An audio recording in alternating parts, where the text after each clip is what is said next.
A groundbreaking book highlights not only how many Black inventors there are worldwide, but how instrumental their creations were to Western technology. The book is called Black Inventors, Crafting Over 200 Years of Success, and it identifies Black inventors from over 70 countries, dating back as far as 1769. Keith C. Holmes is the man behind this 20-year project, and he's here to talk to us about it. Welcome to Arise America. Thank you so much. Well, I want to start off by saying congratulations. Thank you. Because what a work this is. The book came out actually a few years ago. But before we talk about some of the examples of Black inventors from around the world, tell me a little bit about this project. First of all, how'd you get interested in it? Well, you know, in 1988, I attended the International African Arts Festival in Brooklyn. It has a number of vendors and thousands of people attending this event. And I came across a book called Black Inventors of America by Burt McKinley. I was fascinated by the book. I went home, I talked to my wife, I said, you know, I think I'm going to become a street vendor now. I'm going to go out and sell this book. But I went to my mentor, Dr. Ra Unefra Ahmed, and he suggested something to me. He said, look, Keith, I think you could write a book about Black inventors. I said, me write a book about Black inventors? I don't see how I can do that. But anyway, a light bulb went off, and I started on a 20-year journey to complete this project. And because it took 20 years, that tells me that it took a lot of work on your part. How difficult was it to gather the information? Very difficult. Schomburg Library is one of the places I went to, the Marlin Spingarn Library, the United States Patent Office, which was located between 10th and 11th on 43rd Street years ago. So it was a lot of legwork done before the advent of the internet. And now I can do all of the research right from my home. And were you surprised by the volume of Black inventors and where they were around the world? Because of course, you know, as little Black kids in America, we learn about Black inventors growing up. But were you surprised by the richness of the information? I was very surprised. One of the things I did in 1999, I typed in the name Kwame. I got 20 hits on it. I began to realize that I can't just focus on inventors from the United States. I've really got to start reaching out and seeing if there's inventors from Canada, the UK, Africa, of course, Australia, the Caribbean islands, Central and South America. And to date, I've been able to uncover 15,000 inventions, innovations, and patents and trademarks by people of color. Wow, that is amazing. Let's go through some of the more interesting ones. I don't know which one you want to talk about first. How about Fred McKinley? Fred McKinley Jones in 1933 decided to invent a product that we all take for granted. When you look at your ice cream, when you look at your eggs and baking in the morning, your milk, you never think about the refrigerated units that are used to bring these products to our home. But Fred McKinley Jones's invention of the Thermo King, 1930s, early 1940s, revolutionized how we eat our foods, how we receive flowers, how we receive ice cream, and different other products that require some kind of refrigeration. Yeah, that is amazing, because it's one of those things, it's just a part of our life. Nobody even thinks about it. It was a Black man that invented that. And there's only two types of refrigerated units, Carrier and Thermo King.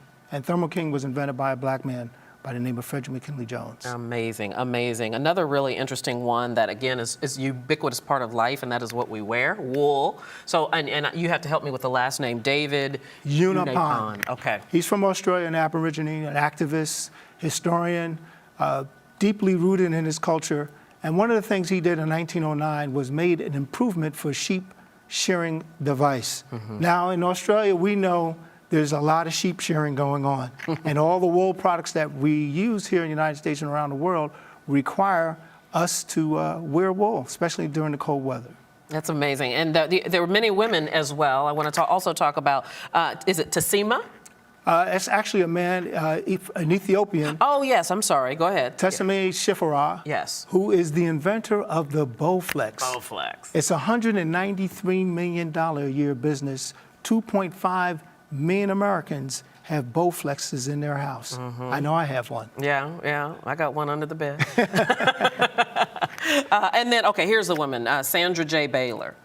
Works with IBM, received 10 patents, and her work was instrumental in the development of a number of different products that IBM has come out with over the years.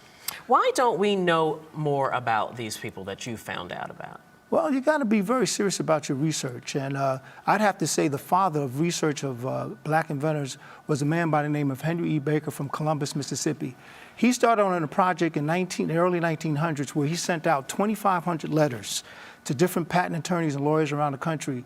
He got 1,000 letters back indicating that there were black inventors from the Caribbean, Canada, the United States, but he got 1,500 letters back scoffing and laughing at the ideas that black people could invent anything. So his research was instrumental in what I've been doing over the last 20 some odd years. And that goes right to my next question, and that is when someone comes across your book, thumbs through it, or even reads it cover to cover, other than the information, the facts, what do you want them to take away?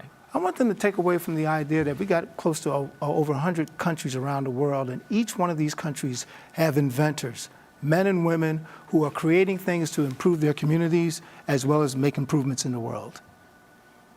Wow, wow. And my executive producer is saying in my ear, because he wants to put this great picture of the $50 bill from Australia, which has amazing. the picture of David Unipon on it. Is that right? That's correct. As a matter of fact, he's the only man of color on a currency outside of the Caribbean and African countries. You know what I think is really kind of a sad commentary, not just that the general population probably does not know about many, if any, of these inventors, but even in this country, African American kids. There really is a scarcity of information about the accomplishments of black people.